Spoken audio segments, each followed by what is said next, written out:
Picture this: a dense, glittering sphere of stars, packed so tightly together that 1,000,000 suns could fit within just a few dozen light years.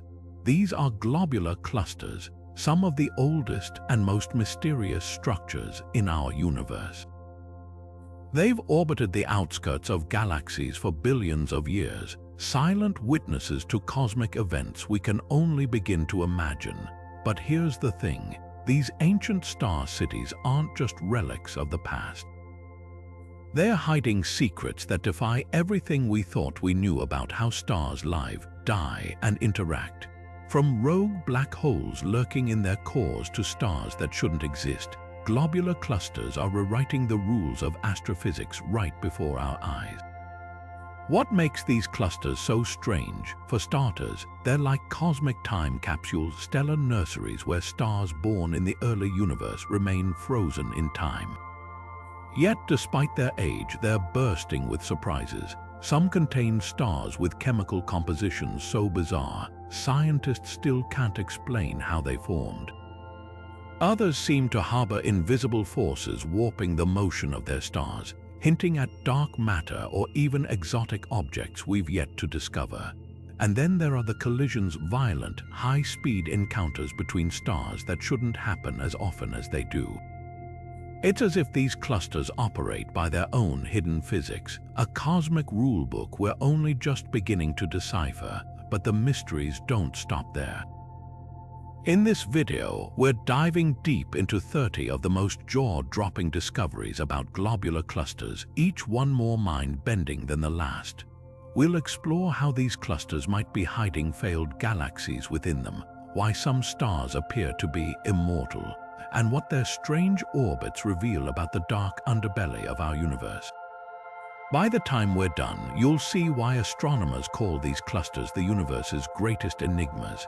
So buckle up, we're about to embark on a journey through the weird, the wild, and the utterly inexplicable. The deeper we go, the clearer it becomes. When it comes to globular clusters, the truth is often stranger than fiction. Here's one of the most baffling puzzles in all of astronomy: stars that shouldn't exist.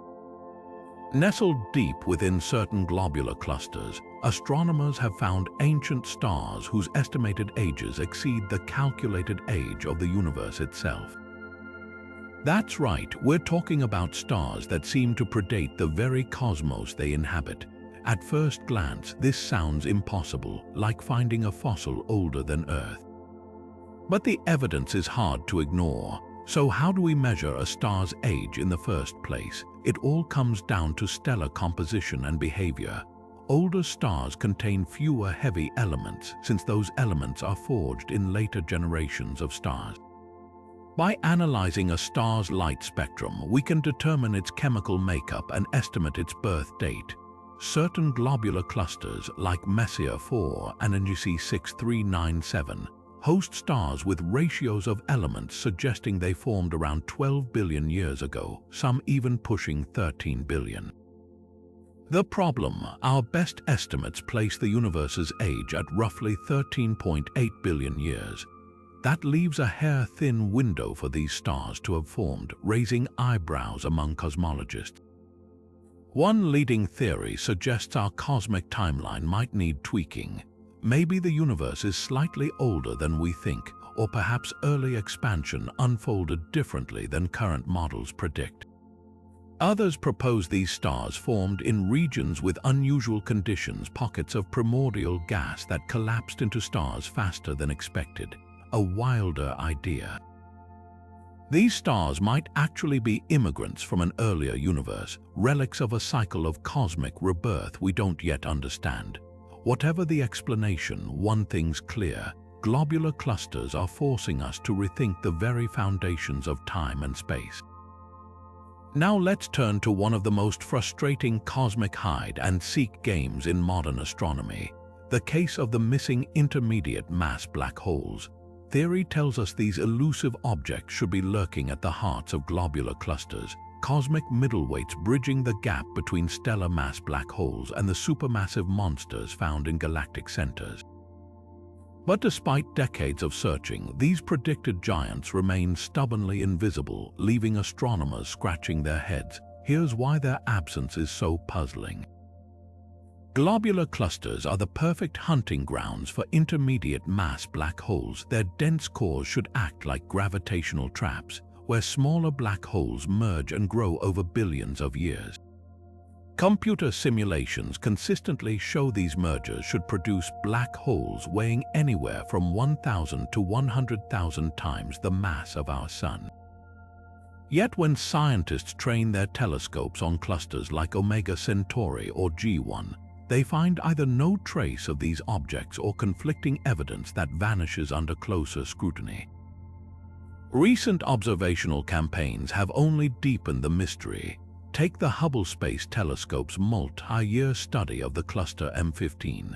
By tracking the frenzied dance of stars at its core, astronomers expected to spot the gravitational footprint of an intermediate mass black hole. Instead, they found stars moving as if the core contained nothing but a diffuse cloud of smaller black holes.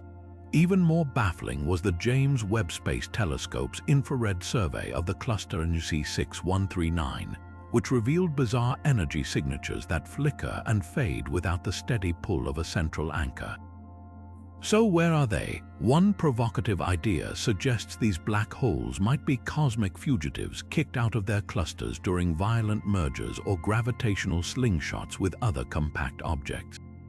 Others propose they're camouflaged by dense swarms of white dwarfs and neutron stars, their gravitational effects drowned out in the stellar noise, the wildest theory. They might not form through mergers at all, but instead emerge directly from collapsing dark matter in the early universe. Until we solve this riddle, globular clusters will keep guarding one of their most tantalizing secrets, proving once again that in the cosmic game of hide and seek, the universe always has a few more tricks up its sleeve. Globular clusters were supposed to be the textbook examples of chemical uniformity, stellar siblings born from the same primordial cloud, sharing nearly identical compositions. But nature, as usual, had other plans. Buried within these ancient star swarms, astronomers keep uncovering bizarre chemical cocktails that make no sense under conventional stellar physics. We're talking about stars laced with elements that shouldn't exist in such environment. Extreme abundances of helium, nitrogen, and even rare heavy metals like europium that flash like cosmic neon signs where they have no business shining. Take the case of Omega Centauri, the Milky Way's largest globular cluster. Spectroscopic surveys revealed a faction of stars drenched in helium, some with levels 20 times higher than the cluster's average. This isn't just unusual, it's revolutionary. Normal stars fuse hydrogen into helium over billions of years, but these helium-rich anomalies appear to have formed already saturated with the element, as if someone pre-mixed their fuel before ignition. Even stranger, many of these stars are surrounded by telltale chemical footprints suggesting they once had close companions. Stars they might have cannibalized to achieve their exotic composition. Then there's the mystery of the sodium-oxygen anti-correlation.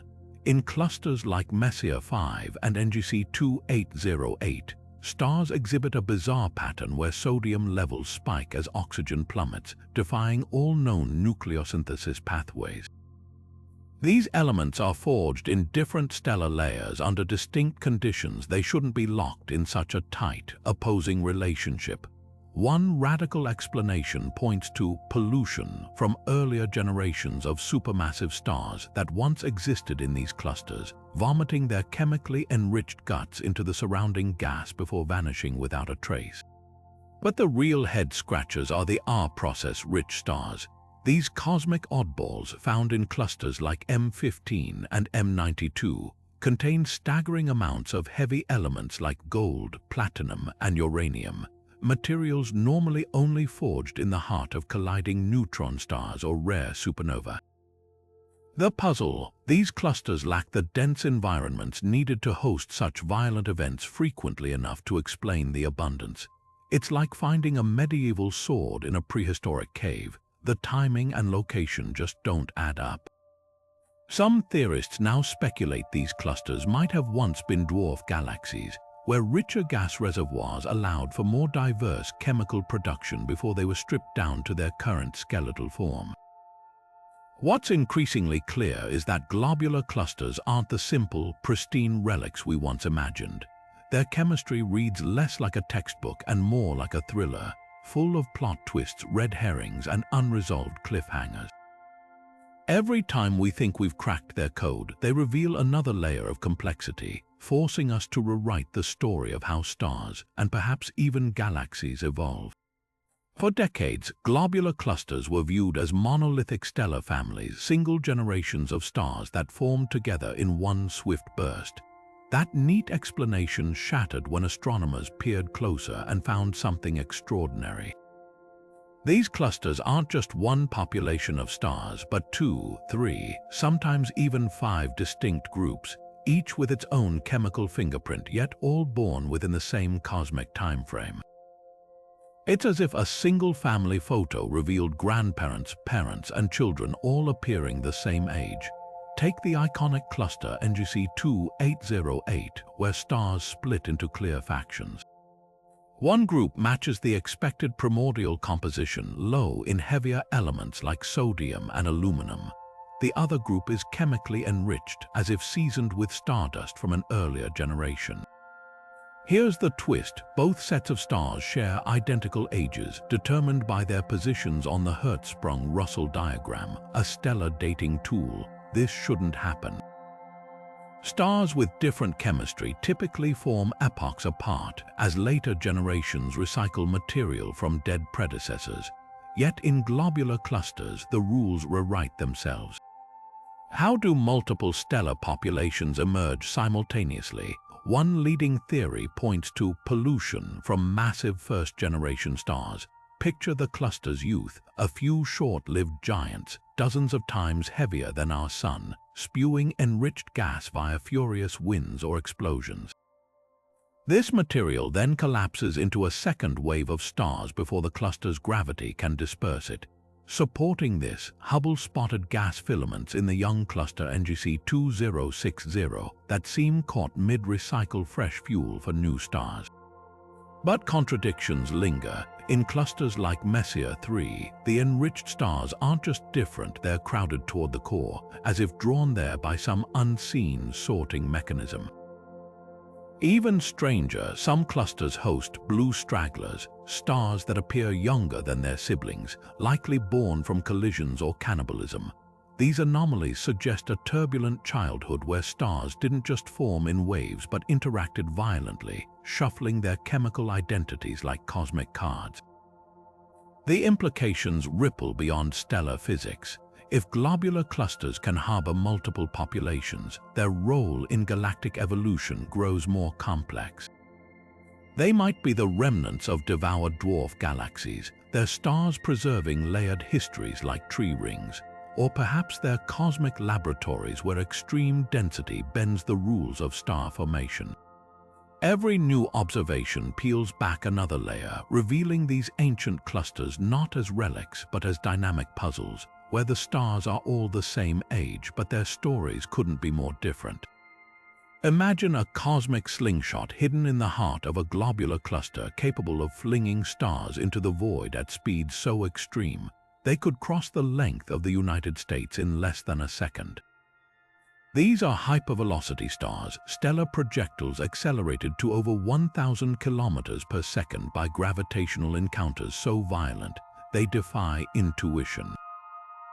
While black holes often steal the spotlight for their destructive power, globular clusters quietly operate as nature's most efficient particle accelerators, launching stars into intergalactic space with forces that make our most powerful rockets seem feeble. The mechanics behind these stellar ejections read like a high-stakes game of celestial pinball. When a star wanders too close to a tight binary system, particularly one involving a black hole or neutron star, the gravitational kick from such a close encounter can hurl it outward at breathtaking speeds. Picture a star passing through a gravitational slingshot where the combined pull of two massive objects acts like a whip, transferring enough energy to send the star screaming across the galaxy. In clusters like M15, where stellar densities reach millions of times higher than our solar neighborhood, these chaotic interactions happen far more often than astronomers once predicted. One of the most famous examples is the star known as S5 HVS1, careening through space at over 1,700 kilometers per second, fast enough to escape the Milky Way's gravity entirely. Traced back to the outskirts of the globular cluster M87, this star's trajectory suggests it was ejected after a close encounter with a binary black hole system. Then there's the case of L1977, a massive blue star racing away from the cluster Omega Centauri at speeds exceeding 2,000 kilometers per second. What's staggering is that these stars aren't lightweight objects. Many are massive, luminous giants, making their acceleration even more extraordinary. But the real mystery lies in the outlier stars like He 043754439, clocked at over 2,500 kilometers per second. Their velocities are so extreme, they challenge our understanding of the gravitational limits within clusters. Some researchers speculate these record breakers might have been propelled not just by binary interactions, but by rare three-body encounters or even the explosive disruption of a stellar partnership. Others propose an even wilder idea, that some hypervelocity stars might be the survivors of dwarf galaxies torn apart by the Milky Way, their remaining stars flung outward like shrapnel from a cosmic collision. What's clear is that globular clusters don't just cradle stars, they catapult them into the unknown. Each hypervelocity star carries with it a forensic record of the extreme physics at play in these dense environments, offering clues about the hidden populations of black holes and neutron stars lurking within.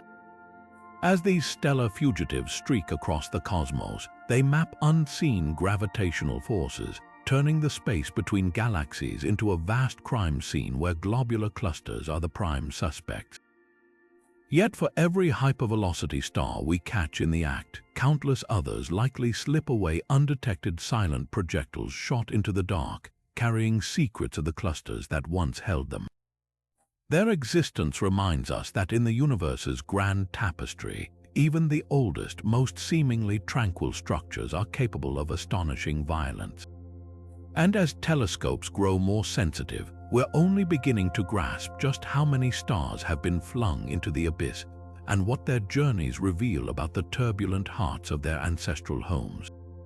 Globular clusters were long considered cosmic oddities. In another way, they appeared to be virtually devoid of dark matter, those invisible threads thought to weave galaxies together.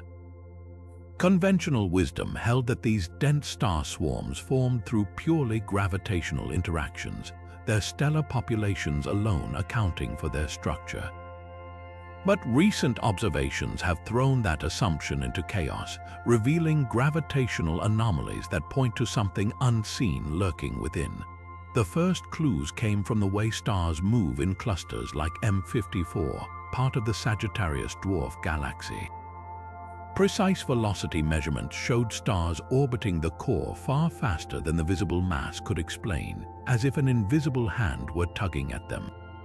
Then came the Gaia spacecraft's bombshell. Several clusters exhibited stars with peculiar, looping trajectories inconsistent with Newtonian physics, unless some unseen mass was warping their path. The most startling case may be NGC 5824, where stars in the outer regions behave as if tethered to an invisible anchor roughly 10 times more massive than the cluster's visible stars. What could explain these discrepancies? One provocative theory suggests globular clusters might be the stripped cores of ancient dwarf galaxies that lost their outer stars to tidal forces but retained their original dark matter halos. This would rewrite their origin story entirely, painting them not as isolated star factories but as the surviving nuclei of devoured galactic building blocks. Supporting this, the Fornax globular cluster shows chemical abundances matching those seen in dwarf galaxies, not typical clusters, but the plot thickens. Some models propose these anomalies might not stem from dark matter at all, but from populations of stellar remnants, black holes, and neutron stars hidden in the cluster's cores. When researchers simulated clusters with concentrated central masses of these compact objects, the resulting stellar motions eerily mirrored those observed. Yet even this explanation falters when faced with clusters like AM1, floating in the Milky Way's distant halo. Its stars move as if embedded in a diffused dark matter cloud, but its sparse stellar population couldn't have produced enough remnants to mimic such an effect. Perhaps the most tantalizing possibility involves an entirely new kind of dark matter interaction. In most galaxies, dark matter particles are thought to be cold, slow-moving, and spread evenly. But if some globular clusters harbor warm, dark matter particles with higher velocities, it could clump differently, creating the observed gravitational fingerprints. The cluster Palomar 14 offers a test case. Its stars drift as if through an invisible medium with properties unlike any known dark matter model. This isn't just academic curiosity. If globular clusters do conceal dark matter, they could be ideal laboratories for studying its nature, small enough to map precisely, yet dense enough to produce detectable effects. Future telescopes like the Vera Rubin Observatory may settle the debate by measuring subtle distortions in background starlight around these clusters, hunting for the telltale warp of hidden mass. Until then, these ancient stellar cities keep their secrets close, reminding us that the universe's most fundamental mysteries might be hiding in plain sight, woven into the fabric of the night sky's oldest jewels. One of the strangest cosmic head-scratchers comes from what isn't there. In multiple globular clusters, astronomers have noticed a glaring shortage of red giant stars, those luminous, bloated stars in their twilight years that should dominate these ancient populations. Based on stellar evolution models, clusters like NGC 6715 and Palomar 5 should be teeming with hundreds more red giants than they actually contain. It's like walking into a retirement home and finding half the residents mysteriously vanished without explanation. So why the discrepancy? One line of thought points to stellar theft. Dense clusters orbit galaxies in elongated paths, passing through regions where tidal forces can strip away stars. Red giants with their extended atmospheres might be especially vulnerable to these gravitational disruptions. Hubble's observations of the cluster M56 support this. Its outer regions show trails of scattered stars, as if the cluster has been bleeding its giants over billions of years. But this doesn't fully account for the sheer scale of the deficit. Even accounting for tidal loss, the numbers still don't add up. Another theory digs into the star's internal dynamics. Red giants are cosmic balloons, their outer layers so loosely bound that a close encounter with another star or an unseen black hole could rip them apart before they reach full brightness. Simulations of clusters like M15 reveal chaotic cores where stellar flybys happen every few thousand years, potentially shaving off a giant's outer envelope and leaving behind a smoldering helium core. This would explain why some clusters show an overabundance of hot subdwarfs, stars thought to be the stripped corpses of red giants. But the most tantalizing explanation involves a cosmic loophole in stellar evolution. Some researchers propose that certain globular clusters harbor stars that skip the red giant phase entirely. How if a star loses enough mass early in life, through fierce winds or binary interactions, it might not puff up into a classic red giant? Instead, it transitions directly into a fainter, hotter phase, effectively vanishing from the expected red giant census. The cluster NGC 2808 offers a clue. Its stars show unusual chemical signatures suggesting many shed mass rapidly, like celestial snakes shedding their skins prematurely. This mystery isn't just about missing stars, it's about the invisible pressures shaping stellar lives. Every absent red giant hints at forces we're only beginning to map: gravitational theft, violent encounters, or even hidden stellar shortcuts defying the standard rules of aging. Until we solve it, these clusters remind us that the universe doesn't just create stars, it edits them, leaving behind gaps in the story that force us to question what we think we know.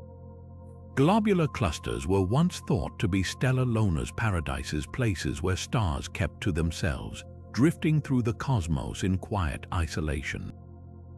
But the truth is far more chaotic. These ancient clusters are actually cosmic dance floors, teeming with binary star systems locked in intricate gravitational embraces. And not just ordinary pairs, globular clusters host some of the rarest, most exotic duos in the universe, from black holes spiraling around each other to neutron stars playing gravitational tug-of-war. Consider the sheer improbability of binary stars surviving in such crowded environments. With millions of stars packed into a space just a few dozen light years across, close encounters should rip most partnerships apart. Yet somehow, clusters like Messier 22 and NGC 5866 boast binary rates up to 10 times higher than predicted. Even stranger, many of these systems are hard binaries, pairs so tightly bound that gravitational interactions with other stars actually stabilize them rather than disrupt them. It's as if the chaos of the cluster forged these relationships into something unbreakable. Then there are the outliers, binaries so bizarre they shouldn't exist at all. Take the black hole binary in NGC 3201, where two stellar mass black holes orbit each other every 5 days, emitting gravitational waves as they spiral closer. This discovery turned heads because conventional wisdom said black holes in clusters should either get ejected during formation or sink to the core, not linger in detectable pairs. Yet radio observations keep finding these hidden duos, suggesting black hole binaries might be far more common in globular clusters than anywhere else in the galaxy. But the real showstoppers are the blue straggler binaries. These stars appear unnaturally young and vibrant compared to their ancient neighbors, and many are locked in tight orbits with a partner. The leading theory: they're stellar vampires, stars that stole gas from a companion, rejuvenating themselves in a cosmic fountain of youth. Hubble's observations of the cluster M30 revealed blue stragglers with telltale chemical imbalances, their surfaces littered with stolen material from their unfortunate neighbors. Some even show evidence of full mergers, where two stars collided and fused into a single, masquerading youngster. Perhaps the most puzzling binaries of all are the millisecond pulsar systems. These rapidly spinning neutron stars, some rotating hundreds of times per second, often orbit white dwarfs or even other neutron stars. The cluster Terzan 5 alone hosts at least 33 pulsars, many in tight binaries. How do they spin so fast? The answer lies in their partners. Over eons, these pulsars siphon gas from their companions, a process that transfers angular momentum and accelerates their rotation to dizzying speeds.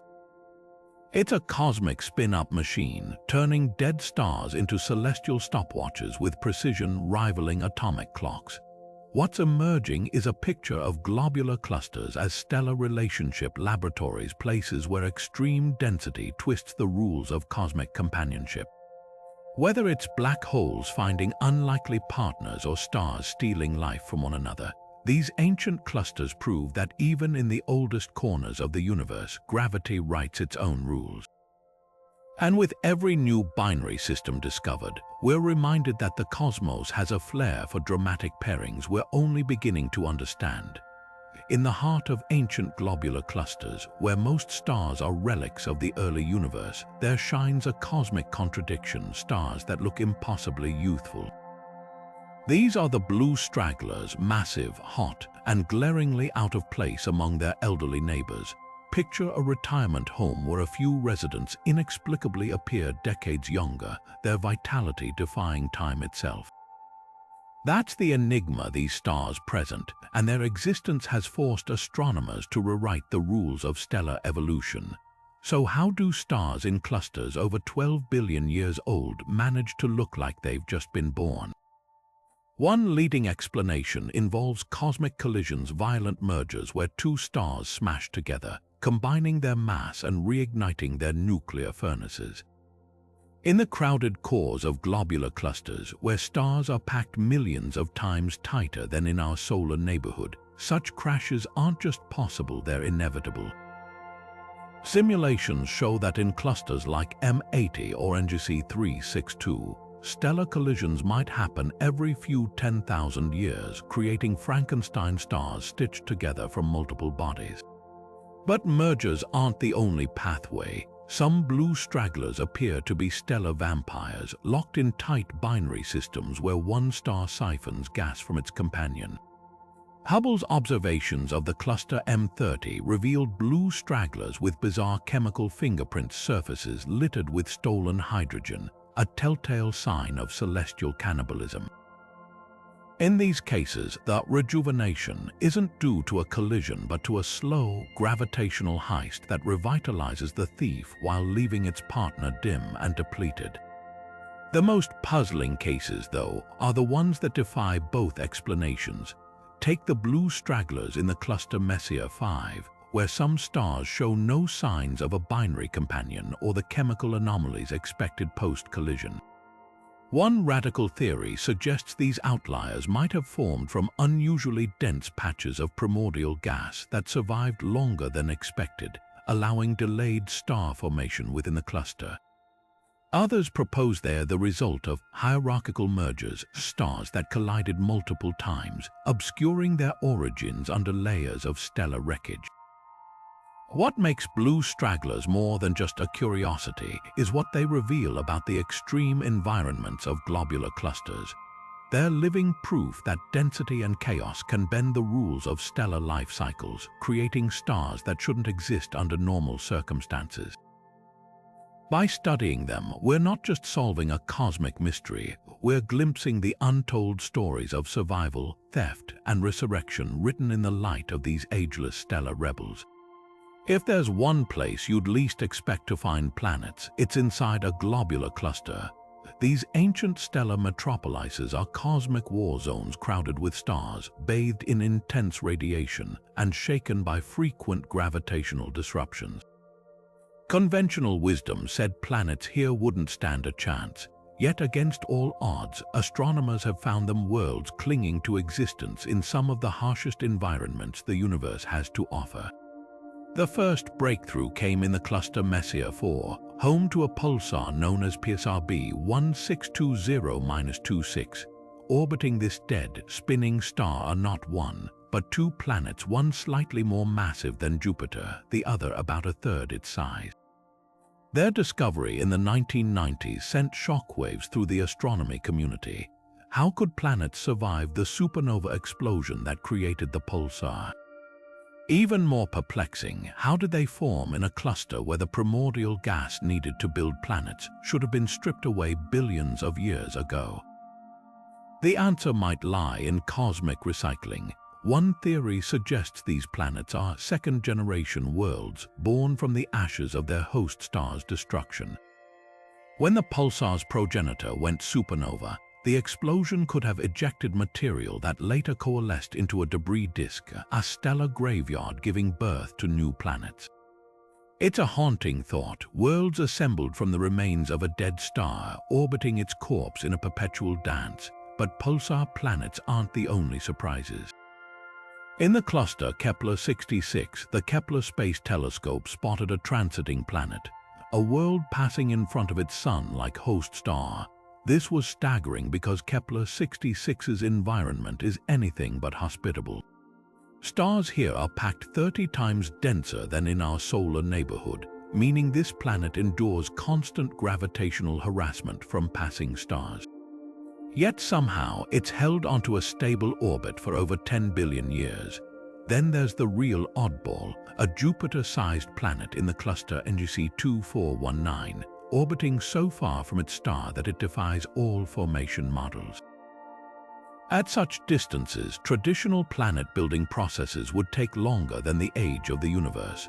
One explanation: this planet might be a rogue world, captured by its current star after being torn from its original home during a close encounter.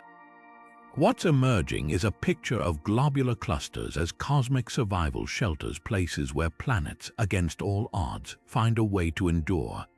their existence forces us to reconsider the limits of planetary formation and stability. If worlds can thrive here in the universe's most chaotic neighborhoods, then perhaps planets are even more resilient and more ubiquitous than we ever imagined. Globular clusters might seem like tightly bound islands of stars, but some are slowly unraveling, stretching into vast, ghostly rivers of light across the cosmos. These are tidal tails and stellar streams, structures so immense they can span thousands of light years, dwarfing the clusters that birthed them. Picture a comet's tail, but on a galactic scale, a glittering trail of stars stripped away by the Milky Way's relentless gravitational pull. The process begins with a cluster's orbit. As it swings around the galaxy's outskirts, it passes through regions where tidal forces, the difference in gravity between the cluster's near and far sides, overpower its own internal bonds. Like sand slipping through fingers, stars at the cluster's edges get tugged away, forming elongated streams that trace its orbital path. The cluster Palomar 5 is the poster child for this phenomenon. Once a typical globular cluster, it's now a smudge of starlight with two spectacular tails stretching over 20,000 light-years, a fossilized record of its slow disintegration. But tidal streams aren't just cosmic destruction, they're also stellar gold mines. These ribbons of stars preserve clues about the cluster's original composition and the galaxy's dark matter distribution. Take the case of GD1, a stellar stream so pristine its stars move in near-perfect synchrony.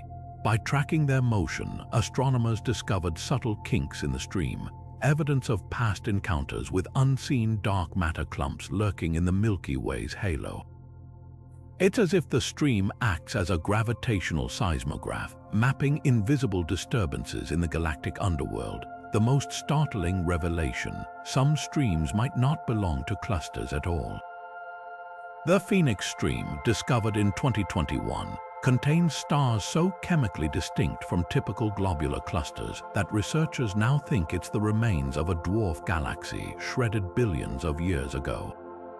This blurs the line between clusters and galaxies, suggesting some streams could be the last echoes of long-dead galactic building blocks. What's certain is that these stellar rivers are more than just debris, they're dynamic archives of cosmic history.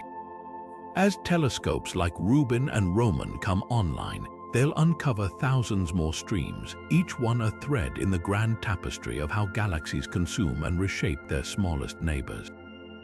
And globular clusters, once thought to be eternal, are proving just how fleeting even the universe's oldest structures can be.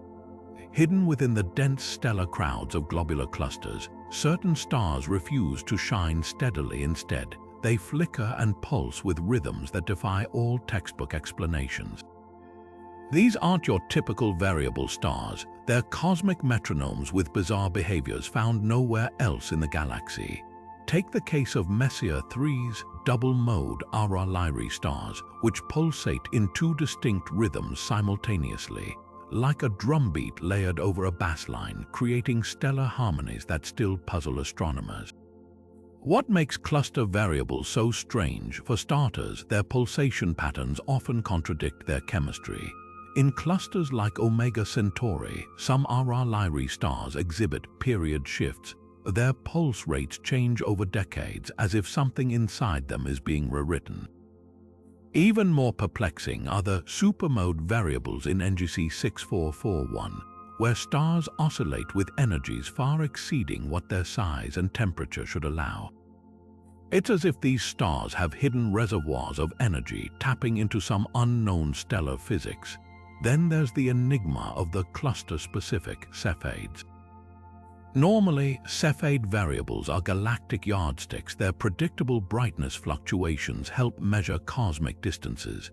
But in globular clusters, these stars break the rules.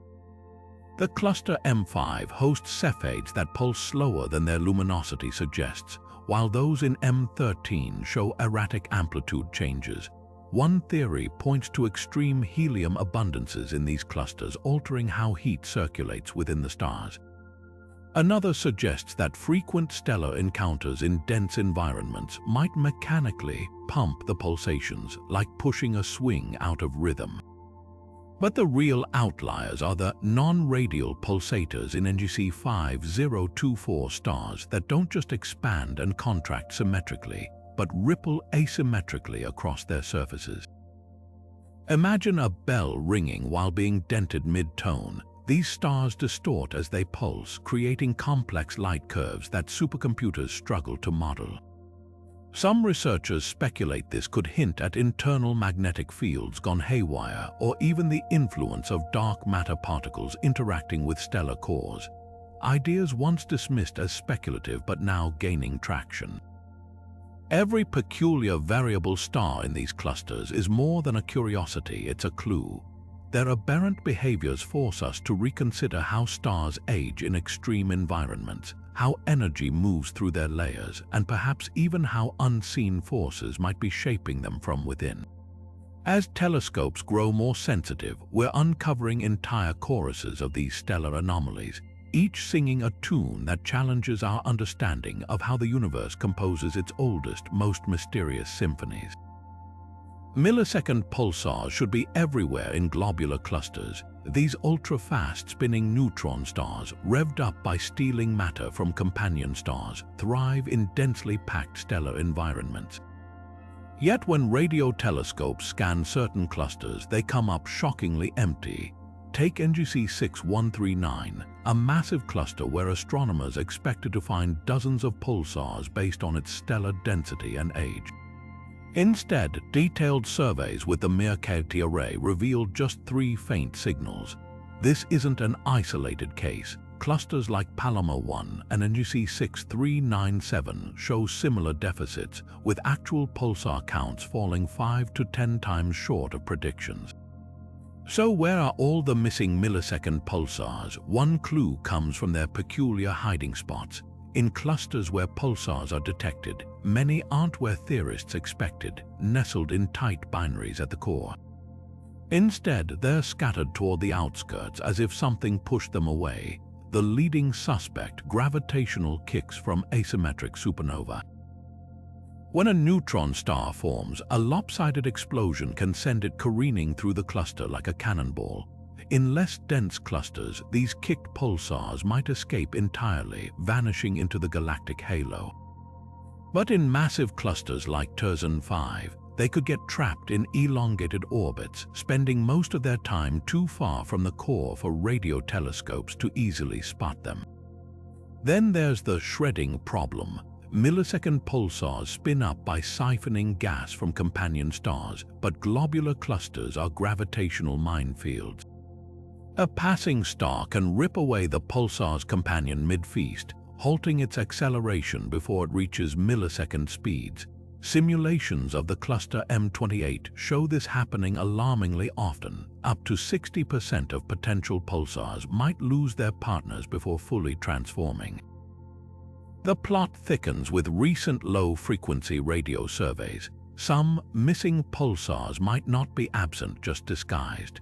As these aging neutron stars slow, their beams widen, making their pulses harder to distinguish from background noise. The LOFAR telescope's deep scans of M15 revealed several faint, diffuse signals that could be millisecond pulsars in their twilight phase, their once sharp beams now smeared into whispers. Perhaps the most tantalizing explanation involves an unseen population of black holes. If intermediate mass black holes lurk in these clusters, their gravity could scatter pulsars into odd orbits or even eject them entirely. The cluster NGC 6752 offers a hint. Its pulsars cluster in a way that suggests an invisible massive object is herding them. Until we solve this cosmic hide-and-seek game, these silent clusters remind us that even the universe's most precise clocks can still keep secrets. Globular clusters were supposed to be stellar beehive swarms of stars orbiting a shared center in predictable, synchronized motion. But when astronomers trained their instruments on these ancient structures, they uncovered a dizzying secret. Many rotate in ways that defy all expectations, with cores and outer regions spinning at different speeds, sometimes even in opposite directions. It's like watching a carousel where the inner horses gallop clockwise while the outer ones spin counterclockwise, a cosmic contradiction that shouldn't be possible. Take Omega Centauri, the Milky Way's largest globular cluster. Precise velocity measurements revealed its core rotates at a brisk 20 kilometers per second, while stars just a few light years out barely move at all. Even stranger is NGC 6111, where the outer halo stars orbit perpendicular to the core's spin axis, as if the cluster were two separate entities stitched together. These mismatched rotations aren't just quirks, they're clues to the violent pasts of these clusters, hinting at galactic collisions, black hole influences, or even formation scenarios we've yet to imagine. So how does a cluster end up with such chaotic rotation? One leading theory points to cannibalized dwarf galaxies. If globular clusters are the stripped cores of former galaxies, their odd spins might be cosmic leftovers like a merry-go-round still wobbling from a long-ago collision. The cluster M54 supports this idea. Embedded in the Sagittarius dwarf galaxy, its outer stars rotate differently than its core, matching predictions for a system that's still digesting its galactic meal. But mergers aren't the only explanation. Simulations show that black holes, even small ones, can warp a cluster's rotation over time. In models of clusters like G1, a central black hole just a few thousand solar masses strong can slingshot nearby stars into faster orbits while leaving distant ones untouched. This might explain why some clusters show differential rotation, where speed changes sharply with distance from the core. Gaia spacecraft data added another twist. Certain clusters, like Palomar 12, exhibit retrograde motion with outer stars orbiting backward relative to the Milky Way spin. This suggests they might be intergalactic immigrants captured from smaller galaxies with opposing rotations. Then there's the mystery of kinematically decoupled cores. In clusters like NGC 2808, the innermost stars rotate as a distinct unit, almost separate from the rest of the cluster. One provocative idea is that these cores are the fossilized remnants of the cluster's infancy, preserved like a galactic Russian nesting doll. Alternatively, they could be the result of core collapse, where so many stars sink to the center that their collective gravity locks them into a unified spin, leaving the outskirts to drift independently. What's clear is that these rotation puzzles aren't just academic curiosities, they're windows into the forces shaping stellar systems. Every mismatched spin rate, every counter-orbiting star, tells a story of gravitational battles fought over billions of years. And as telescopes like the extremely large telescope come online, capable of measuring stellar motions in even more detail, we're poised to uncover whether these rotation mysteries are cosmic accidents or signs of something far stranger lurking in the heart of these ancient star cities. Some globular clusters are cosmic X-ray factories crackling with high-energy light from bizarre binary systems where a neutron star or black hole slowly devours its companion. But here's what makes no sense. While clusters like Terzan 5 and NGC 6397 teem with dozens of these X-ray binaries, others of similar size and age, like M79, are practically silent. It's the equivalent of finding two identical-looking cities where one has 100 bakeries and the other has none. The secret lies in the violent choreography of these clusters' past. X-ray binaries form when a compact object, a neutron star or black hole, orbits so close to a normal star that its gravity strips away material, creating an accretion disk that glows fiercely in X-rays. In most of the galaxy, these systems are rare, but globular clusters rewrite the rules. Their extreme stellar densities mean close encounters happen constantly, giving compact objects endless opportunities to grab partners. Yet not all clusters capitalize on this cosmic matchmaking. The difference comes down to two key factors: dynamical age and black hole populations. Dynamically old clusters like M15 have had billions of years for gravitational interactions to eject most of their compact objects. Their black holes and neutron stars were flung out long ago by slingshot effects, leaving behind few candidates to form X-ray binaries. Meanwhile, middle-aged clusters like Terzan 5 retain enough compact objects and just enough residual gas to keep forging new X-ray pairs through gravitational theft. But there's a twist. Some X-ray-rich clusters show evidence of a hidden catalyst to intermediate mass black holes. Simulations suggest that a black hole weighing a few thousand suns can act like a gravitational mixing bowl, herding smaller black holes and neutron stars toward the cluster core where they're more likely to capture companions. This might explain why clusters like G1 in Andromeda, which harbors a suspected intermediate mass black hole, outshine their peers in X-ray activity. Perhaps the strangest revelation comes from ultra-compact X-ray binaries found almost exclusively in globular clusters. These systems orbit so tightly that the entire pair could fit inside Earth's orbit around the Sun.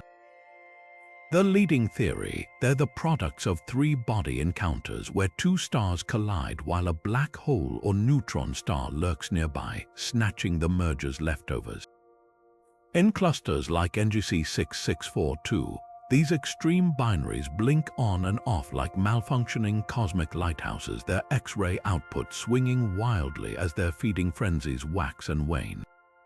Every X-ray binary we find in these ancient clusters is a testament to gravity's creativity. They prove that even in environments where stars are packed shoulder to shoulder, the universe still finds ways to build its most extreme partnerships and light up the darkness with the glow of stolen starlight. Deep in the cores of globular clusters, where stars are packed shoulder to shoulder like commuters in a cosmic subway, astronomers have uncovered the smoldering remains of stellar smash-ups, stars bearing the chemical scars of violent collisions.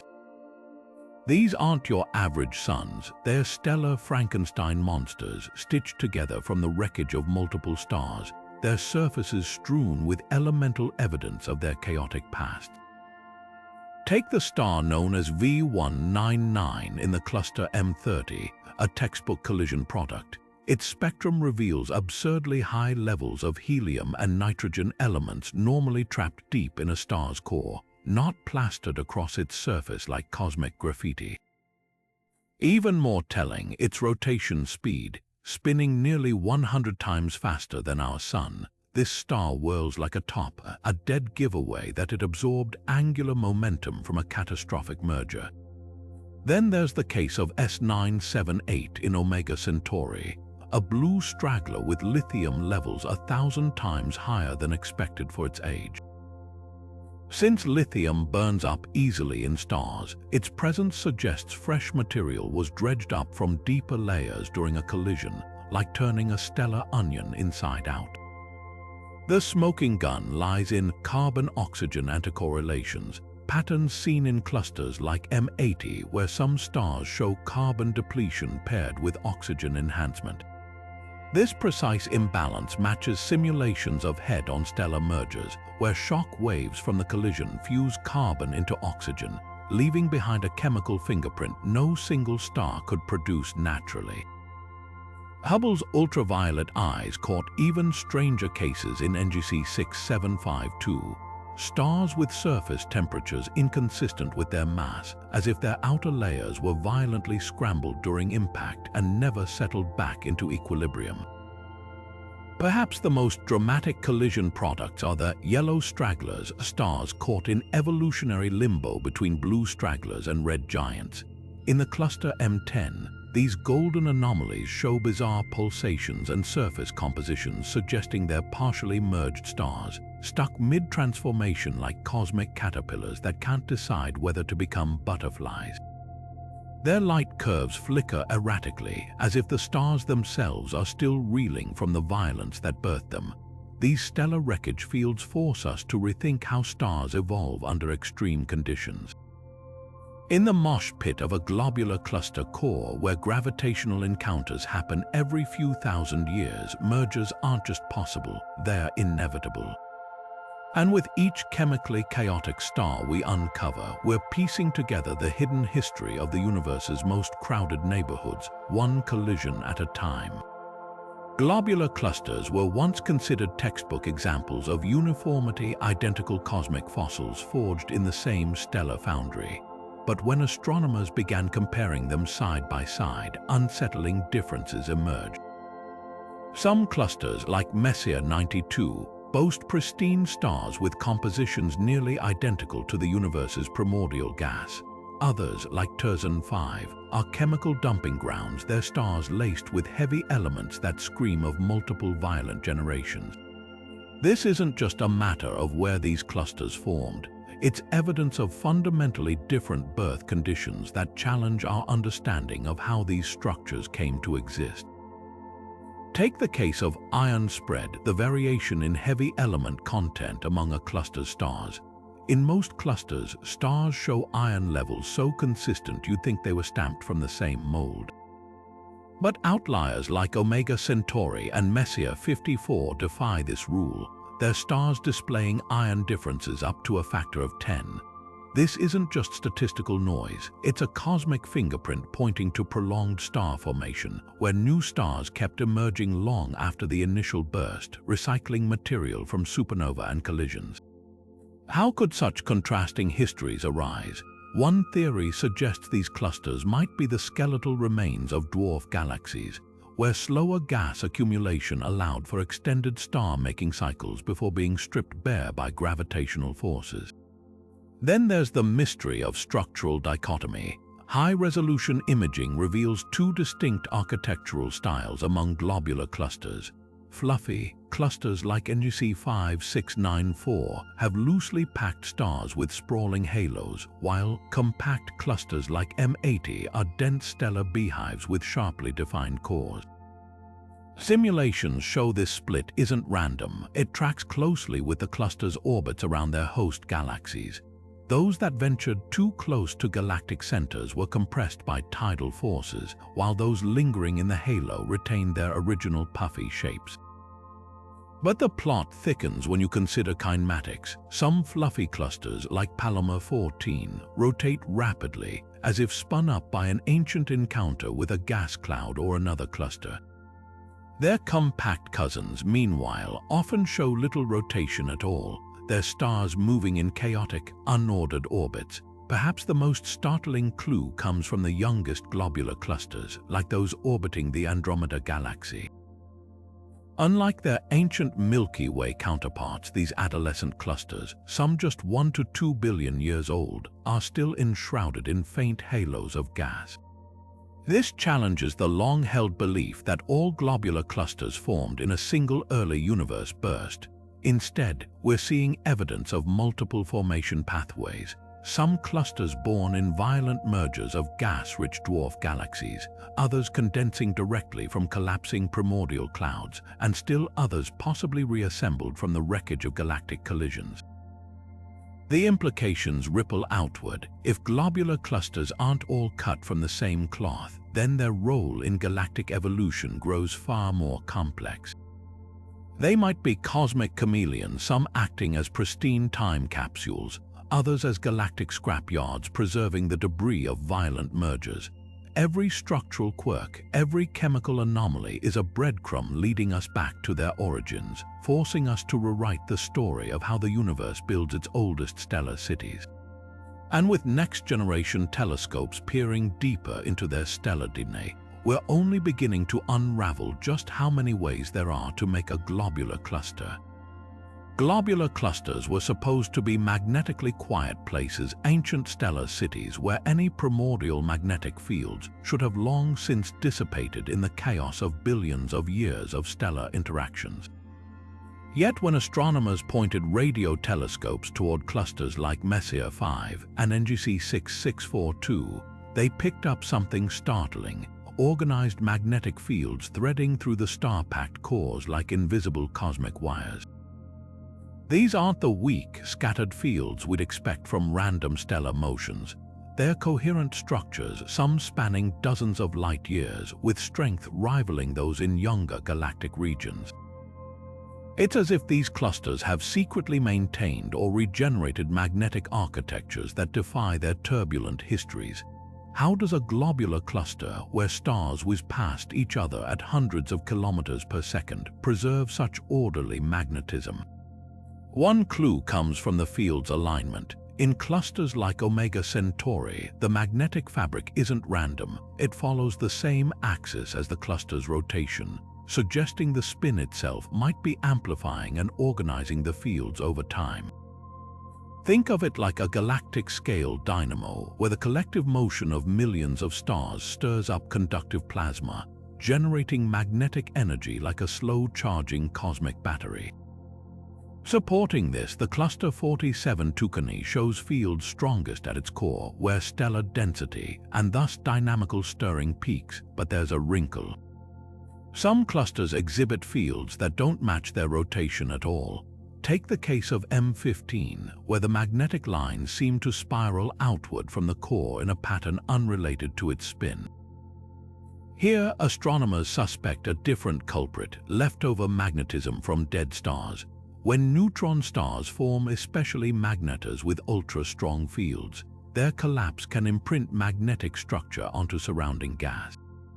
Over millennia, this magnetized material might get recycled into new stars or diffuse through the cluster, creating the ghostly fields we detect today.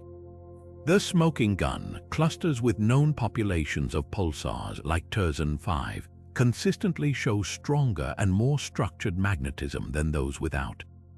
The wildest possibility, these fields might be relics of the cluster's formation.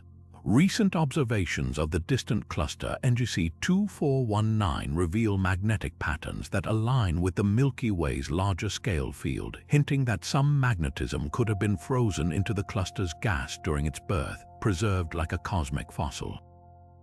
If true, it would mean these fields are older than most of the stars we see, surviving against all odds through collisions, mergers, and tidal stripping.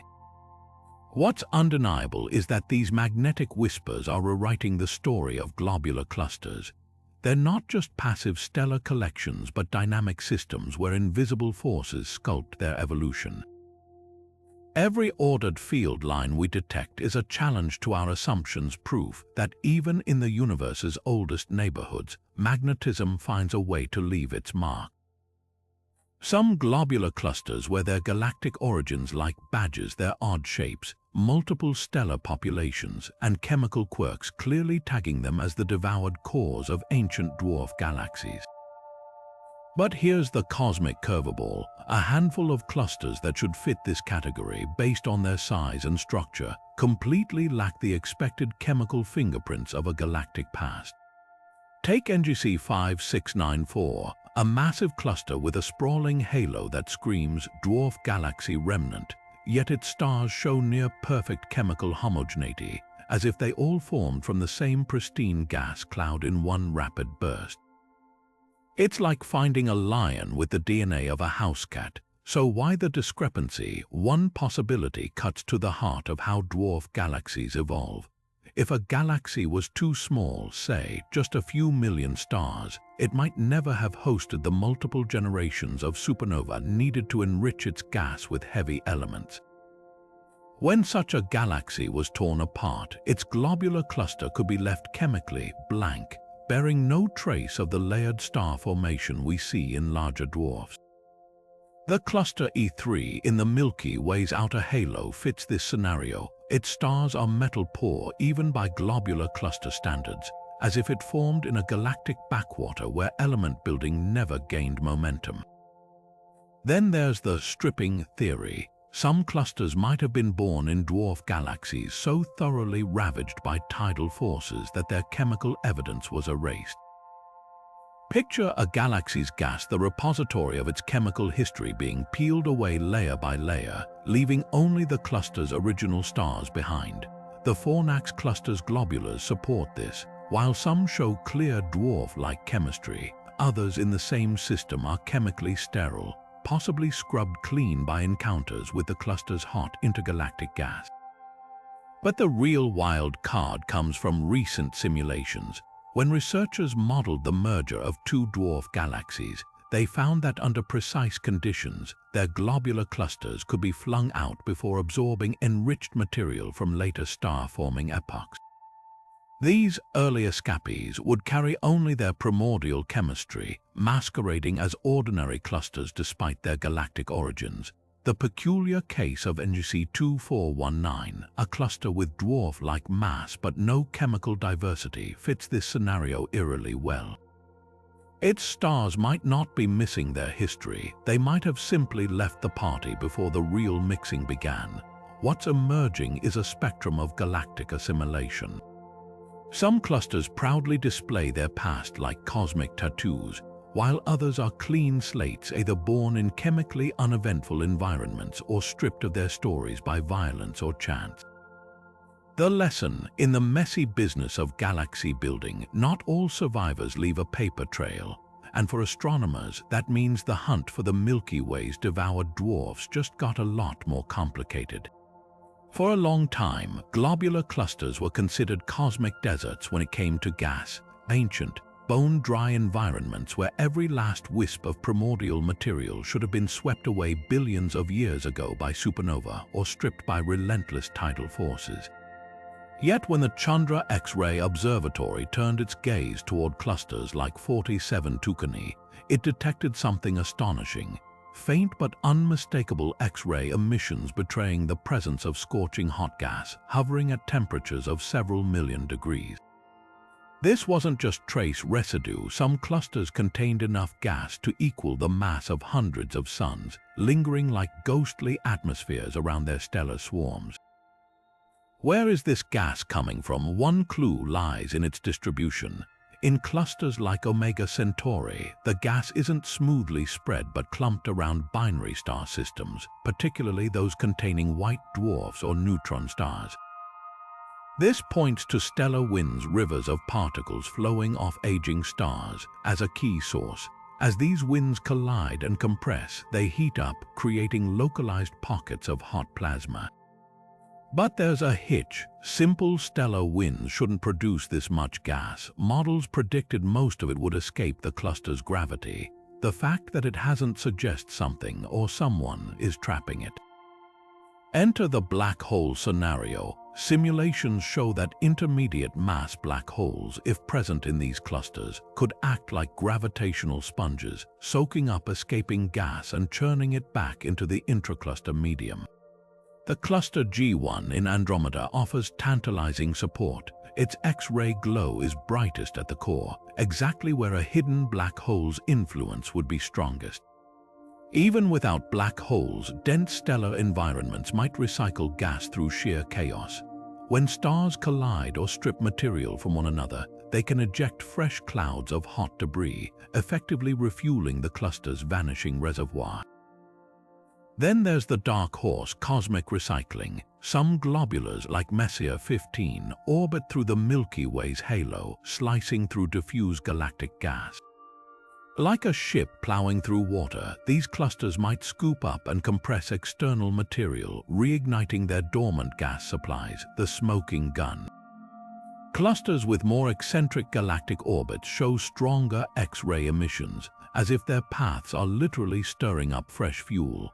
But the real shocker came when astronomers discovered this gas isn't static, it's dynamic. In NGC 6139, Chandra detected flickering X-ray patterns hinting at turbulence, as if the gas is caught in a tug-of-war between gravity and escaping energy. Some regions even show evidence of shock waves, likely from stellar explosions or black hole activity.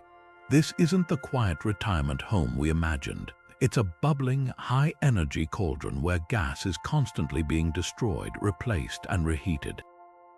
What's emerging is a radical rethink of globular clusters as ecosystems.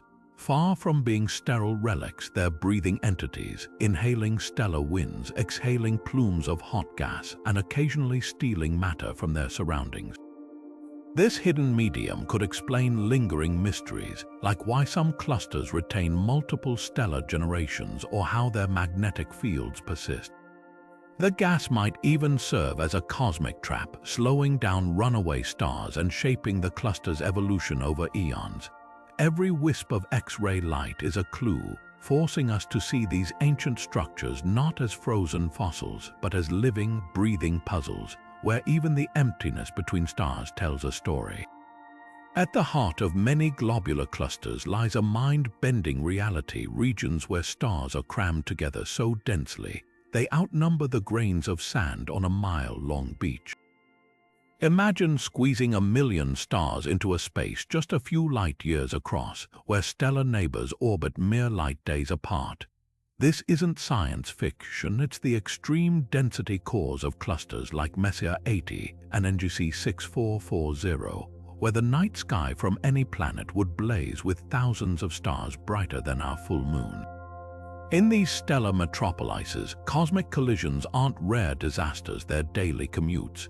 Simulations of core dynamics reveal that stars here experience close encounters every few thousand years, their paths warped by gravitational nudges that send them careening like pinballs. The cluster M15 offers a stunning example. Its core crams over 30,000 stars into a region smaller than our solar system's Oort cloud. At this density, stars don't just pass by one another. They engage in intricate gravitational dances, sometimes stealing mass, swapping companions, or even merging outright. The consequences of this stellar crowding rewrite the rules of astrophysics. Take the phenomenon of mass segregation, where heavier stars sink toward the core like cosmic sediment, while lighter ones get pushed outward. In extreme cores like that of Omega Centauri, this process creates a gravitational feedback loop. As massive stars concentrate, their collective pull drags in even more stars, further heating the core's dynamics. The result, some clusters develop core collapse, where stellar density spikes to levels where telescopes struggle to resolve individual stars, their light blending into a glowing soup. But the real surprises come from how these cores evolve over time. Hubble's deep stare into the heart of the cluster NGC 6397 revealed something unexpected. Its core isn't just dense, it's flickering. Stars here show rapid brightness variations, as if the entire central region is boiling with activity.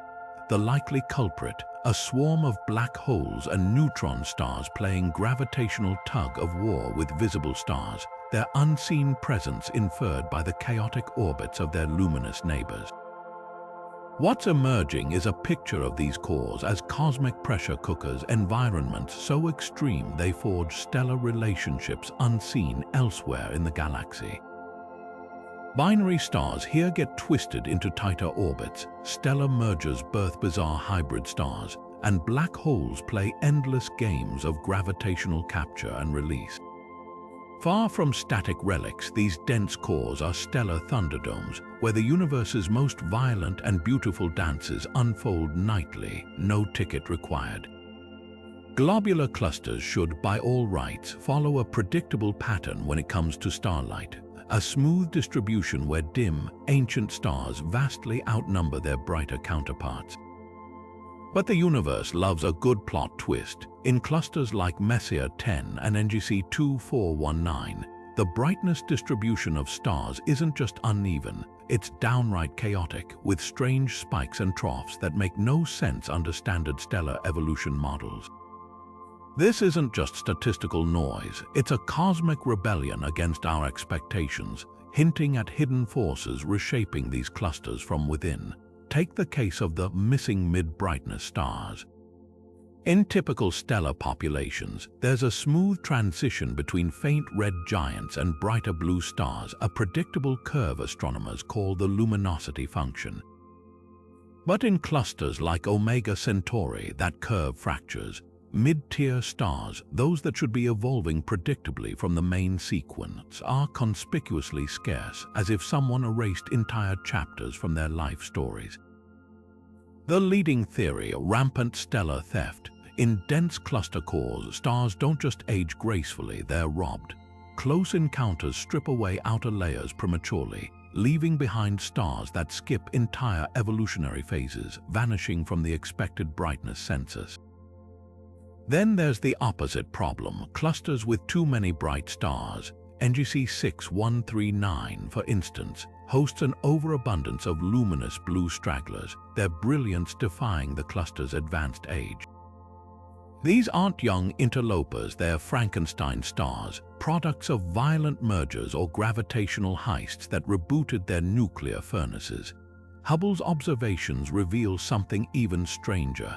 These blue stragglers cluster in the core like cosmic glitter, their distribution mirroring the gravitational hotspots where stellar collisions are most likely. It's as if the cluster's heart is a stellar recycling plant, churning out reborn stars faster than nature intended. But the real head-scratchers are the bimodal clusters, where stars split into two distinct brightness camps with almost nothing in between. The cluster M53 shows this stark divide. Its stars are either faint red dwarfs or blazing blue giants, with scarcely a mid-brightness star to bridge the gap.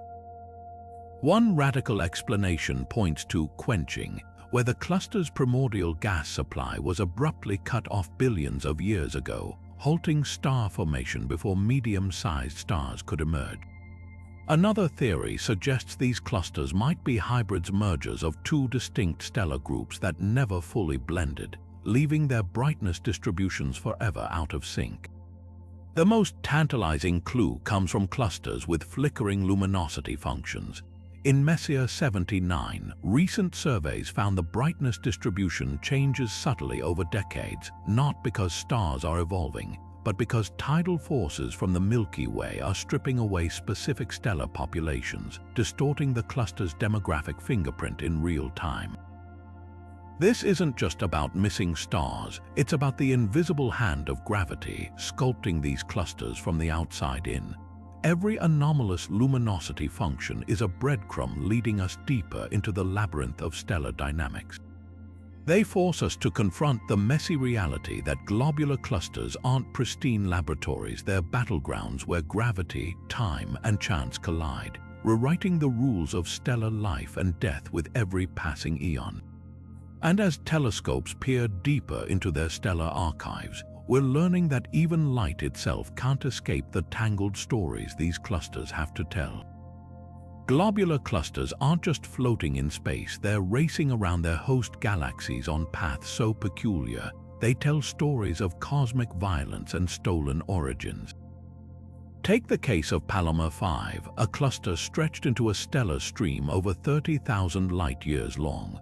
Its orbit loops far beyond the Milky Way's disk, then plunges back in, as if the cluster is caught in a gravitational wrestling match with our galaxy's hidden dark matter halo. But here's what's bizarre. Simulations show this path couldn't have formed naturally. Something, perhaps a close encounter with another galaxy or a massive, unseen structure, kicked Palomar 5 onto this roller coaster trajectory billions of years ago. Then there's NGC 5694, orbiting almost perpendicular to the Milky Way's disk. Most clusters follow the galactic plane like cars on a racetrack, but this one moves like a daredevil cutting across lanes. Its extreme inclination suggests it wasn't born here at all. It's an interloper, captured from a dwarf galaxy that once passed too close, the smoking gun. Its stars rotate backward compared to the Milky Way spin, a cosmic fingerprint of foreign origins, but the real outliers are clusters like AM1 and Palomar 14, drifting hundreds of thousands of light-years out in the galactic boonies. These halo vagabonds move so slowly they barely cling to the Milky Way's gravitational grasp. Their lethargic orbits imply they're not just passing through. They might be the last survivors of ancient satellite galaxies, their siblings long since torn apart and digested by the Milky Way. Perhaps the strangest orbits belong to clusters like Messier 79, which appears to be fleeing the scene of a cosmic crime. Its trajectory traces back to the Canis Major Dwarf Galaxy, a neighbor the Milky Way is currently devouring. This cluster isn't just moving, it's escaping, hurled outward by the same tidal forces tearing its parent galaxy apart. These rogue paths reveal more than just cluster histories, they're clues to the Milky Way's violent growth. Every odd orbit is a breadcrumb leading back to galactic collisions, near misses, and cannibalism events that shaped our cosmic home. And as telescopes like Rubin map more of these trajectories, we're realizing globular clusters aren't just ancient relics. They're celestial fugitives carrying tales of the universe's rough and tumble past in the way they move. Globular clusters were supposed to be the ultimate equalizers, places where stars of all masses mingled freely, their positions dictated by random chance over billions of years. But when astronomers mapped the distribution of stars in clusters like Omega Centauri and Messier 13, they uncovered a cosmic class system in action. Massive stars, instead of being scattered throughout, have overwhelmingly migrated toward the centers, while lighter stars get pushed to the outskirts. This isn't just gentle drift, it's stellar gentrification on a galactic scale, with the heaviest stars claiming prime real estate at the expense of their smaller neighbors. The mechanics behind this segregation are as brutal as they are elegant. In the crowded confines of a globular cluster, stars constantly jostle for position through gravitational interactions. When two stars pass close by, the more massive one tends to lose a bit of speed, sinking toward the cluster's core, while the lighter star gains energy and gets flung outward. Over billions of years, this process acts like a cosmic filter, sorting stars by weight. Simulations predicted this, but what they didn't predict was how stark the divide could become. In clusters like NGC 6864, the core is so dominated by massive stars that it resembles a celestial gated community, with suns 10 times heavier than our own crammed into the inner few light years while red dwarfs linger in the hinterlands. Then there are the outliers clusters where mass segregation defies all expectations. Take Palomar 14, a sparse cluster where the heaviest stars should have sunk to the center long ago. Instead, they're scattered randomly as if some unseen force hit the pause button on the sorting process, the culprit Palomar 14's weak gravity. With so few stars to fuel dynamical friction, massive stars simply don't have enough interactions to migrate inward. It's like tossing lead weights into a wading pool instead of the ocean. They barely make a ripple. But the real shocker came from Gaia's observations of the cluster Messier 4. Here, the segregation isn't just about mass, it's about age. Younger, more massive blue stragglers dominate the core, while ancient stars cling to the edges. This flips the script entirely, suggesting that mergers and collisions in the cluster's heart are actively creating new heavy stars, then trapping them there. It's not just about stars sinking, it's about the core becoming a factory for stellar giants, rewriting the cluster's demographic map in real time. The implications ripple beyond stellar sociology. This segregation alters how clusters evolve. Dense cores packed with massive stars become gravitational furnaces, heating up the cluster's dynamics and accelerating core collapse. Meanwhile, lightweight stars stripped from the center form diffuse halos, stretching the cluster's profile into bizarre shapes. Some, like NGC 5694, even develop double cores, two distinct hubs of heavy stars, likely the aftermath of a long-ago merger between clusters with mismatched segregation patterns. What's emerging is a cosmic truth. Gravity doesn't just bring stars together. It sorts them, reshapes them, and ultimately decides their fates. And in the oldest globular clusters, that sorting has reached extremes we're only beginning to measure, where the universe's version of location, location, location is written in the language of mass and momentum. Globular clusters were supposed to be stellar retirement homes, places where stars of all sizes lived out their twilight years in proportion to how they were born. According to the universal initial mass function, a sort of cosmic census predicting how many stars form at each mass, these ancient swarms should be teeming with red dwarfs, small, faint stars that outnumber their massive siblings by roughly 3 to 1. But when astronomers tallied the populations of clusters like Messier 12 and NGC 6712, they hit a snag. Where were all the little guys? Some clusters showed deficits of low-mass stars so severe it was as if someone had systematically erased every third sun from existence. This isn't just a counting error, it's a cosmic whodunit with far-reaching implications. One leading suspect is tidal stripping. As globular clusters orbit their host galaxies, they pass through regions where gravitational forces act like cosmic cheese graters, shredding away stars from their outer layers. Since low-mass stars are less tightly bound by gravity, they're the first to be plucked off, like lightweight fruit shaken loose from a tree. Hubble's observations of Palomar 5 support this. Its extended tidal tails are disproportionately rich in red dwarfs, evidence of the cluster slowly bleeding its smallest stars into the galactic halo. But tides alone can't explain the most extreme cases. Clusters like NGC 5694, floating in the Milky Way's remote outskirts where tidal forces are weak, still show glaring shortages of low-mass stars. This points to a second culprit, dynamical evolution. In dense cluster cores, stars don't just drift peacefully, they engage in gravitational pinball, constantly nudging one another. Over billions of years, these interactions act like a cosmic sorting machine. Low-mass stars get ejected entirely, their feeble gravity unable to anchor them during close encounters. Simulations show that in clusters like Messier 10, as much as 70% of their original red dwarf population might have been flung into intergalactic space, becoming invisible orphans lost to the void. The plot thickens when you consider stellar burnout. Red dwarfs, while numerous, are also incredibly slow to evolve. Many in globular clusters haven't even reached middle age yet. This means they should still be shining brightly in their prime. Their absence suggests something more sinister, mass segregation's dark side. As heavier stars sink to cluster cores, their collective gravity creates a dense environment where low-mass stars aren't just ejected, they're destroyed. Close encounters with binary systems or black holes can tear these lightweight stars apart, their material absorbed by more massive neighbors or blown into diffuse streams too faint to detect.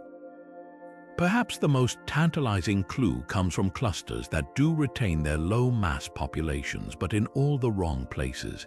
In Omega Centauri, red dwarfs aren't missing.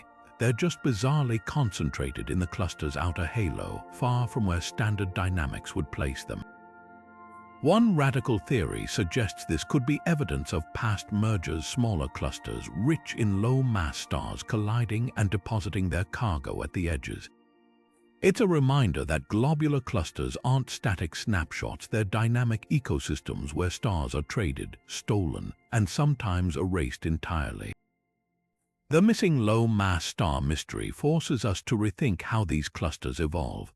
Every absent red dwarf is a silent witness to the gravitational battles waged over billions of years, battles where size, it turns out, matters far more than we ever imagined. And with next-generation telescopes set to probe deeper into these stellar metropolises, we may finally uncover whether these stars are truly gone or just hiding in plain sight. Imagine throwing a handful of marbles into the air. You'd expect them to land in random orientations, right? That's how globular clusters should behave as they orbit a galaxy's halo. Their paths and tilts should be chaotic, uncorrelated relics of ancient cosmic accidents. Yet when astronomers mapped hundreds of clusters around the Milky Way and Andromeda, they stumbled upon a spine-tingling pattern. Certain groups of clusters aren't just aligned with each other, they are eerily synchronized with the galaxy's grand structures, as if some unseen hand arranged them like cosmic compass needles. Take the case of the Milky Way's disk-aligned clusters.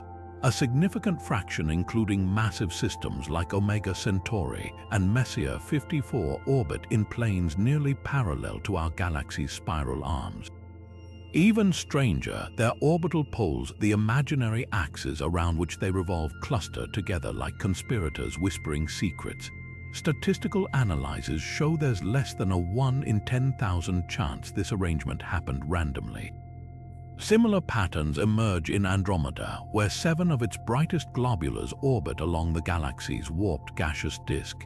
This isn't just coincidence, it's a celestial fingerprint hinting at deep connections between clusters and their host galaxies. One radical explanation points to primordial magnetism. During a galaxy's birth, powerful magnetic fields may have channeled gas flows, shaping the trajectories of infant globular clusters like iron filings aligning to a magnet. The cluster Terzan 5 supports this. Its orbit aligns perfectly with the Milky Way's fossil magnetic field lines, preserved like cosmic ley lines from the universe's youth. But magnetism alone can't explain clusters like Palomar 12, whose orbit aligns with the Sagittarius dwarf galaxy's debris stream. Here, the culprit might be galactic cannibalism. As the Milky Way tore apart smaller galaxies, it could have shepherded their clusters into shared orbital planes like sheepdogs rounding up strays. The most puzzling alignments involve spin. In several clusters including NGC 5694 and Messier 15, stars don't just orbit randomly, they share a preferred rotation axis matching their host galaxy's spin. This defies basic dynamics, since stellar encounters should have scrambled these orientations over billions of years. The leading theory, dark matter, might be the cosmic choreographer. If clusters formed within dark matter, filaments the web-like scaffolding of the universe, these invisible strands could have imprinted spin directions that persist to this day. What's becoming clear is that globular clusters aren't just passive prisoners of gravity. They are active participants in galactic evolution, their alignments encoding stories of magnetic dawns, violent mergers, and the hidden architecture of the cosmos. Every synchronized orbit is a clue waiting to be deciphered. Buried within the dense stellar crowds of globular clusters, astronomers have uncovered cosmic oddities that rewrite the rulebook for how compact objects form and behave. These aren't your garden variety neutron stars or black holes. They're extreme outliers with properties so bizarre, they threaten to dismantle our understanding of stellar death. Take the case of the Black Widow pulsar in the cluster Messier 28, a neutron star spinning 716 times per second while actively vaporizing its companion star with lethal radiation. This isn't just a dead star, it's a celestial predator. Its gravity stripping away material while its particle beams blast the stolen gas into oblivion. Then there's the enigma of ultra-long period pulsars like the one in NGC 6539, which pulses once every 76 seconds, 10 times slower than any known neutron star should spin. Standard models say pulsars this old should have faded into silence eons ago, their magnetic fields too weak to power emissions. Yet this cosmic zombie keeps ticking, defying expectations. One radical theory suggests it might be a magnetar in disguise, its interior harboring twisted magnetic fields that periodically reboot its activity like a stellar defibrillator. But the real head-scratchers are the clusters that shouldn't have black hole binaries at all, yet do. Traditional wisdom said black holes in globular clusters would either sink to the core and merge or get ejected entirely through gravitational slingshot. Yet radio telescopes keep catching them in flagrante, like the system in NGC 3201, where 2 stellar mass black holes orbit each other every 5 days. Their dance so tight it defies all predictions about dynamical friction and 3-body interactions. Even more perplexing is the candidate intermediate mass black hole in Omega Centauri, weighing in at 40,000 solar masses, too heavy to form from stellar collapse alone, yet too small to fit the supermassive category. Its very existence hints at formation pathways we've yet to imagine, perhaps involving direct collapse of primordial gas or runaway mergers in the cluster's violent youth. Perhaps the most unsettling discoveries are the hidden populations revealed by gravitational wave detectors.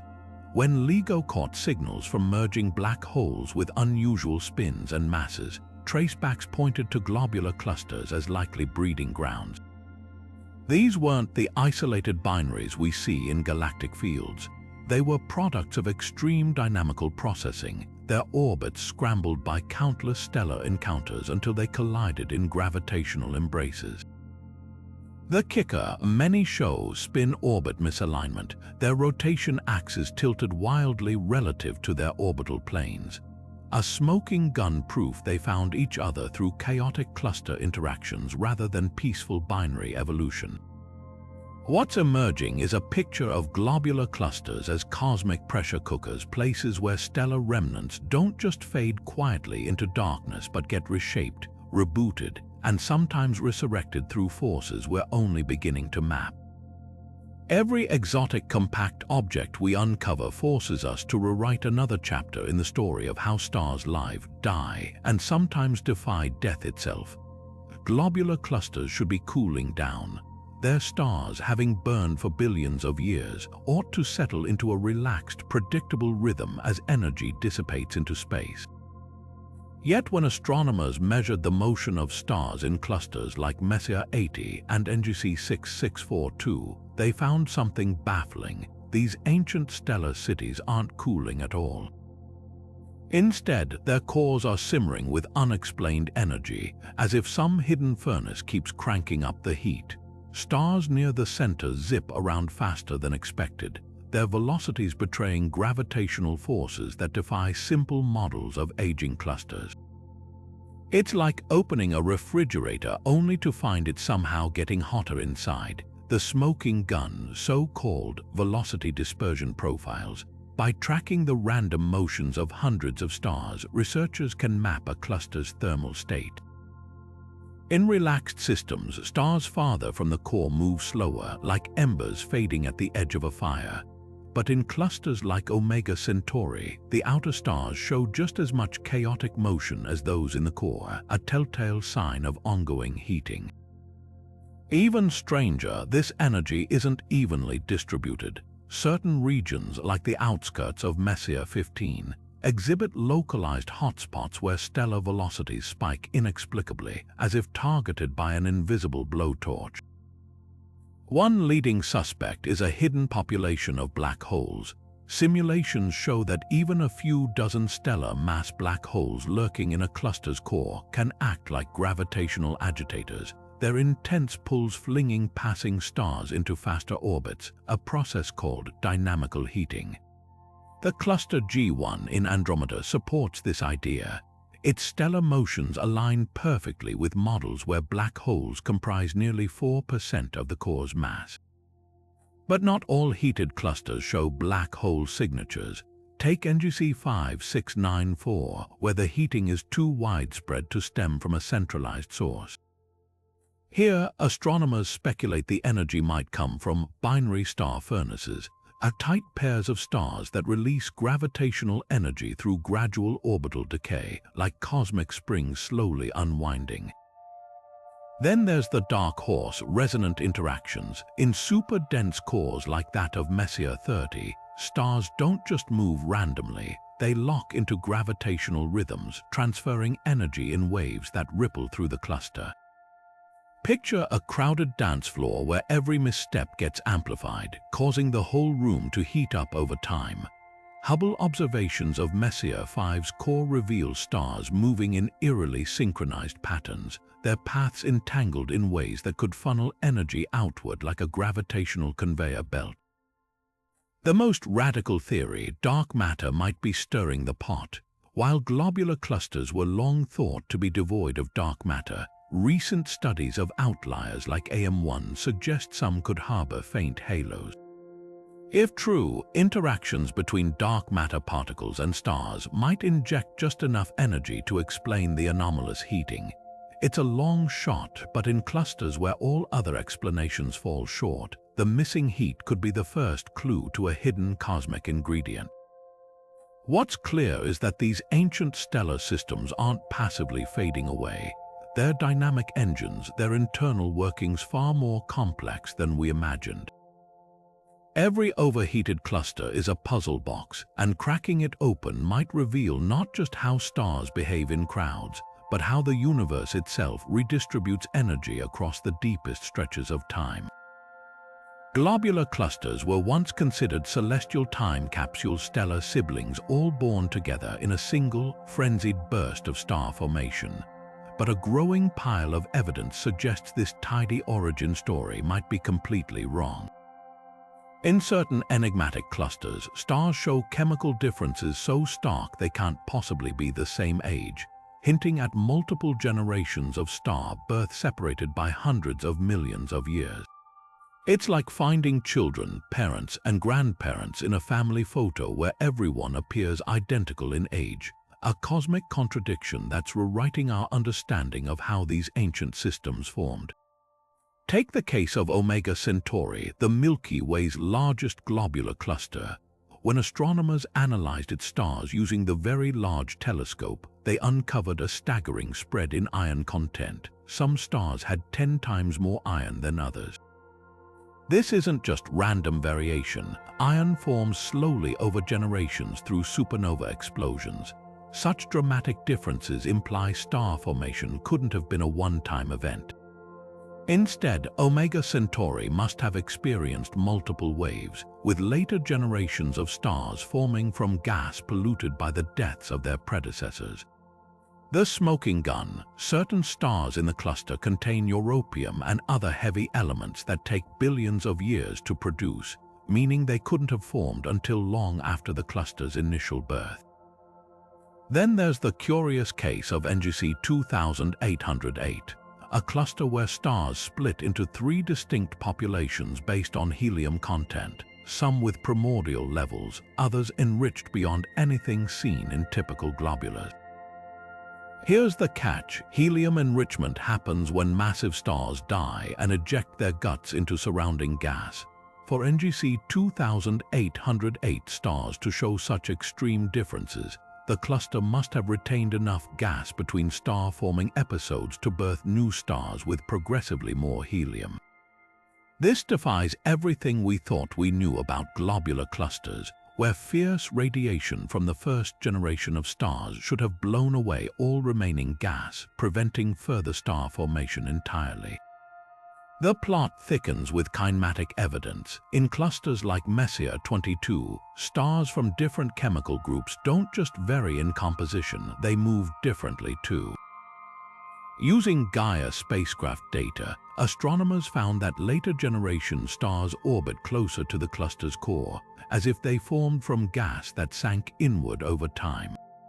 Even more telling, these stars show less random motion, suggesting they were born into a more settled environment than their chaotic first-generation siblings. It's like comparing children raised in wartime to those born during peacetime, the same family, but shaped by radically different circumstances.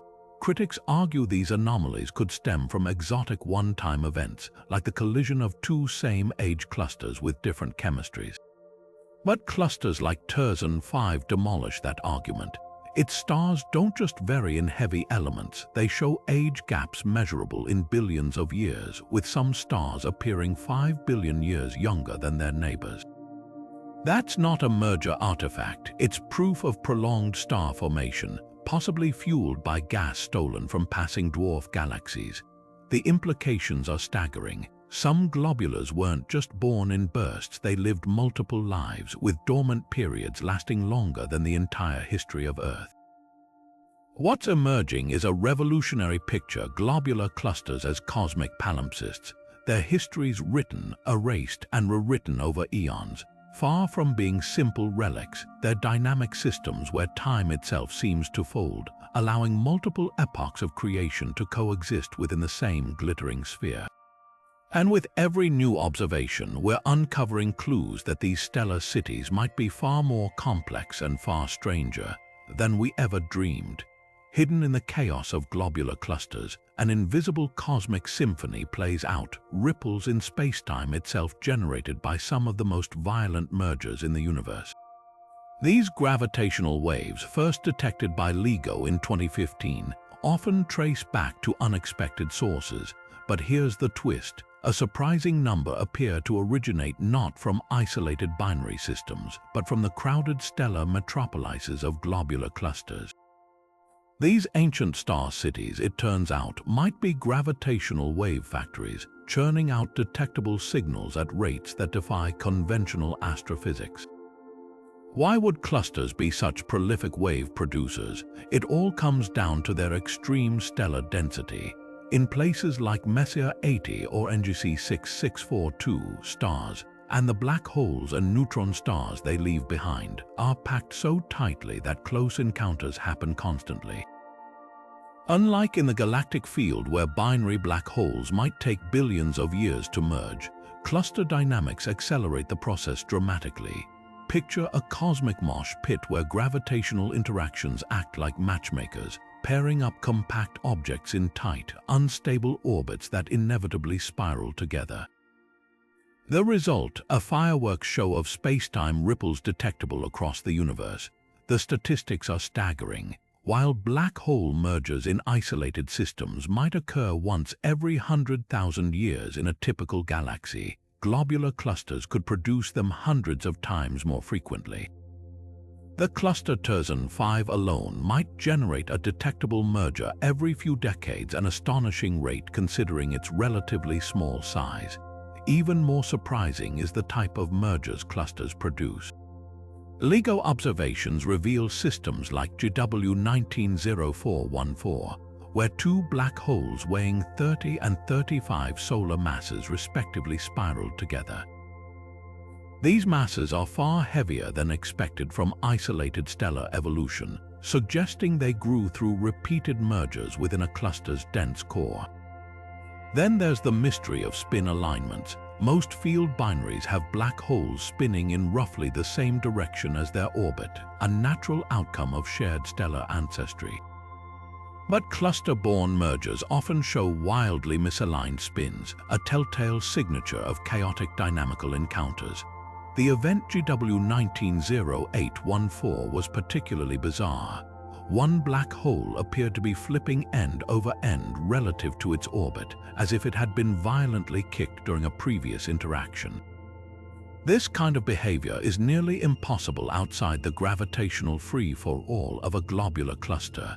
But the real game changers might be the intermediate mass black hole mergers. Theory predicts that globular clusters could harbor black holes weighing hundreds or even thousands of solar masses, exactly the range where current gravitational wave detectors start to lose sensitivity. The potential detection of such an event would be revolutionary. In 2019, LIGO caught a hint with GW 1905214, where the merger product appeared to be a black hole of 142 solar masses firmly in the intermediate mass range. While its origin remains uncertain, traceback analyses point tantalizingly toward globular cluster environments. What's emerging is a radical picture. These ancient stellar cities aren't just relics of cosmic history, they're active gravitational wave engines, shaping the transient universe in ways we're only beginning to understand. With next-generation detectors like LISA and the Einstein telescope coming online, we may soon find that globular clusters are the universe's most prolific conductors of the space-time symphony, their rhythms written in the collisions of the darkest objects they harbor. And every ripple we detect carries a coded message about the violent, invisible dance unfolding in their cores. From stars older than the universe itself to rogue black holes lurking in their cores, globular clusters have shattered every assumption we once held about how stars live and die. These ancient stellar cities aren't just relics of the past, they're cosmic rebels, rewriting the rules of astrophysics with every new observation. They've shown us stars that shouldn't exist, chemical cocktails that defy explanation, and gravitational anomalies that hint at forces we can't yet name. Think about it, these clusters were supposed to be simple, predictable systems, uniform swarms of stars born together in a single burst. Instead, they've turned out to be dynamic, chaotic laboratories where time seems to fold in on itself. Multiple generations of stars coexist in the same tight space, their chemical fingerprints revealing violent histories of collisions, theft, and rebirth. Hypervelocity stars catapult into the void, fleeing their homes at speeds that defy gravity. Invisible dark matter, or perhaps hidden black holes, warp the very fabric of these clusters, leaving astronomers scratching their heads. Even the laws of stellar evolution bend here, with blue stragglers masquerading as youthful interlopers among ancient suns. Every discovery raises more questions than answers. Why do some clusters rotate like cosmic tops while others spin in disjointed layers? How do planets cling to existence in these stellar war zones? What secrets lie buried in the flickering X-ray binaries or the gravitational waves rippling from their cores? The deeper we look, the clearer it becomes. Globular clusters are more than just celestial curiosities, they're keys to understanding the universe's darkest mysteries.